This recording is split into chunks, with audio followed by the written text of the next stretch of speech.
बिस्मिल्लाहिर्रहमानिर्रहीम। अस्सलाम वालेकुम।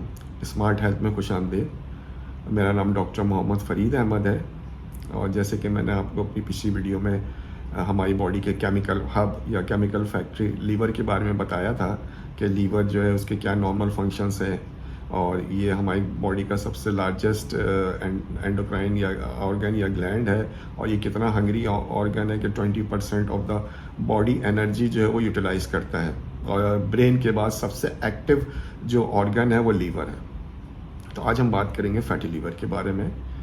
फैटी लीवर एक ऐसी डिजीज़ है जो ना सिर्फ पाकिस्तान में बल्कि पूरी दुनिया में बहुत तेज़ी से फैलती जा रही है और इसके जो कॉजेज़ हैं वो उस पर बात करते हैं, लेकिन इससे पहले बात करते हैं कि नॉर्मली हमारे लीवर के अंदर कितना फ़ैट होता है। तो नॉर्मली हमारी बॉडी के अंदर जो लीवर का वेट है उसका 5% या उससे कम जो है अगर fat in the form of triglyceride है, डेट इज़ नॉर्मल।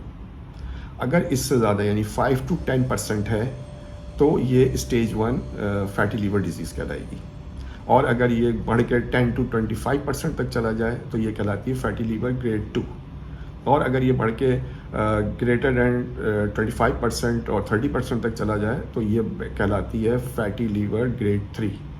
और अगर लोग इसको कंट्रोल नहीं करते और आगे जाती है तो फिर शुरू हो जाता है फाइब्रोसिस, जो फिर इरिवर्सिबल कंडीशन है, फिर वो लीड्स टू सिरोसिस जिसमें जिगर जो है सिकुड़ना शुरू हो जाता है और फिर वो लीवर कैंसर या हेपेटोसेलुलर कार्सिनोमा बन जाता है जो इरिवर्सिबल स्टेज है और इसके बाद फिर डेथ हो जाती है। और अगर लोगों के पास पैसे हैं तो सिर्फ एक ऑप्शन होता है कि ये लीवर ट्रांसप्लांट करा दें, वरना और ऑप्शन नहीं है। तो वाई नॉट कि हम इसको ग्रेड 1 और ग्रेड 2 पे इसको प्रिवेंट कर लें। ठीक है, अब बात करते हैं इसकी टाइप्स की। इसकी 2 टाइप्स होती हैं, एक कहलाती है अल्कोहलिक फैटी लीवर डिजीज़ और एक कहलाती है non alcoholic fatty liver disease. आज से चंद साल पहले यूजुअली जब लोग अल्कोहल पीते थे या अल्कोहल का इस्तेमाल करते थे तो उनके अंदर ये अल्कोहलिक लीवर डिजीज़ होती थी। और उसमें क्या होता है कि जब आप अल्कोहल यूज़ करते हैं तो अल्कोहल जो है बॉडी का सिर्फ एक ऑर्गन है जो इसको मेटाबोलाइज कर सकता है, जो इसको हैंडल कर सकता है, और वो है लीवर। इसके अलावा कोई बॉडी का ऑर्गन इसको हैंडल नहीं कर सकता। तो लीवर जो अगर स्मॉल क्वांटिटी में पीते थे तो लीवर जो है इसको डिटॉक्सीफाई कर लेता है, लेकिन जब लोग ज़्यादा इस्तेमाल करते हैं, उसको ज़्यादा क्वांटिटी में पीते हैं तो ये लीवर के अंदर क्लॉगिंग शुरू कर देता है, ब्लॉकिंग शुरू कर देता है, जिसकी वजह से फैट जो है इसके अंदर एक्यूमुलेट होना शुरू हो जाता है और जो फैट बना हुआ होता है वो भी यूटिलाइज नहीं हो पाता। ठीक है, अच्छा, दूसरी टाइप है non alcoholic fatty liver disease जो अब बहुत तेज़ी से फैलती जा रही है। उसकी वजूहात में सबसे अहम जो है वो है सीड ऑयल। हमारे मुल्क में सीड ऑयल का इस्तेमाल बहुत ज़्यादा है, जिसमें सबसे कॉमन सनफ्लावर है, कॉर्न ऑयल है, सोयाबीन ऑयल है, कॉटन सीड ऑयल है और इस तरह के ऑयल जो हैं इनके अंदर ओमेगा 6 की कंसंट्रेशन बहुत ज़्यादा होती है। देखें, ओमेगा 6 ओमेगा 3 ये एसेंशियल फैटी एसिड है जो हमारी बॉडी बनाती नहीं है लेकिन हमें इसको चाहिए। तो ओमेगा 6 और ओमेगा 3 का एक रेशियो होता है 1:1। अगर 1:1 है तो ओके, लेकिन यूजुअली ये होता नहीं है। तो 1:4 तक का जो यानी कि ओमेगा 3 जो है 1 है और ओमेगा 6 जो है वो 4% है, तो ये तकरीबन नॉर्मल माना जाता है। लेकिन सीड ऑयल में ये 20, 30, 40:1 होता है, यानी ओमेगा 6 की कंसंट्रेशन बहुत ज़्यादा होती है और ओमेगा 3 बहुत कम होता है।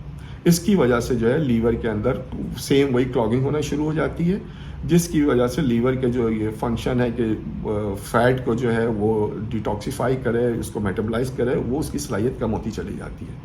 इसके अलावा दूसरी अहम चीज़ जो है वो है कार्बोहाइड्रेट्स का इस्तेमाल। जब आप कार्बोहाइड्रेट्स का इस्तेमाल बेइंतहा करते हैं, बार बार कार्बोहाइड्रेट्स देते हैं, स्पेशली नेकेड कार्ब देते हैं जिसमें मिठाइयाँ, केक, पेस्ट्री, पिज़्ज़ा, पास्ता और फ्रूट जूसेस हैं और फ्रूट्स हैं, सोडाज हैं, ये सब चीज़ें जो है ये लीवर को क्लॉग करती हैं। इसके साथ साथ एक बहुत अहम चीज़ है जिसका लोगों को इल्म नहीं है, वो है फ्रक्टोज। फ्रक्टोज एक शुगर ही की टाइप है और ये भी बिल्कुल अल्कोहल की तरह सिर्फ और सिर्फ लीवर में ही मेटाबोलाइज होता है, जबकि ग्लूकोज जो है वो बॉडी के दूसरे सेल्स के अंदर भी इस्तेमाल होता है, यानी दूसरे सेल्स बॉडी के जो हैं वो ग्लूकोज इस्तेमाल करते हैं, लेकिन फ्रक्टोज को सिर्फ और सिर्फ लीवर ही हैंडल कर सकता है। तो जब आप ज़्यादा फ्रक्टोज यूज़ करते हैं तो वो फ्रक्टोज जो है वो सम एंजाइमेटिक प्रोसेस के ज़रिए जो कन्वर्ट होता है आपके फैटी लीवर के अंदर, यानी कि फैट एक्यूमुलेट होना शुरू हो जाती है लीवर के अंदर। तो ये चंद चीज़ें, यानी कि seed oils, high fructose diet जिसमें फ्रूट जूसेस हैं, फ्रूट्स हैं, हाई फ्रक्टोज कॉर्न सिरप्स हैं, डाइट कोलाज हैं, ये सारी चीज़ें, plus high carbohydrates specially naked carb, जैसे मैंने बताया पिज़्ज़ा, पास्ता, मिठाइयाँ वगैरह हैं। तो ये सारी चीज़ें जो है ये कॉज है फैटी लीवर का। अगर आप इसको कम कर सकते हैं और कम करेंगे तो फैटी लीवर रिवर्सेबल है। तो इंशाल्लाह अगली वीडियो में आपको बताऊंगा कि वो कौन से तरीके हैं जिससे आप अपनी फैटी लीवर को ना सिर्फ एक अच्छे तरीके से रिवर्ट कर सकते हैं विदाउट एनी मेडिसिन। तो उम्मीद है आपको मेरी वीडियो पसंद आई होगी। अगर आपको मेरी वीडियो पसंद आई है तो इसको लाइक करें, सब्सक्राइब करें और बेल आइकॉन को प्रेस करें ताकि मेरी आने वाली वीडियो आपको मिल सके।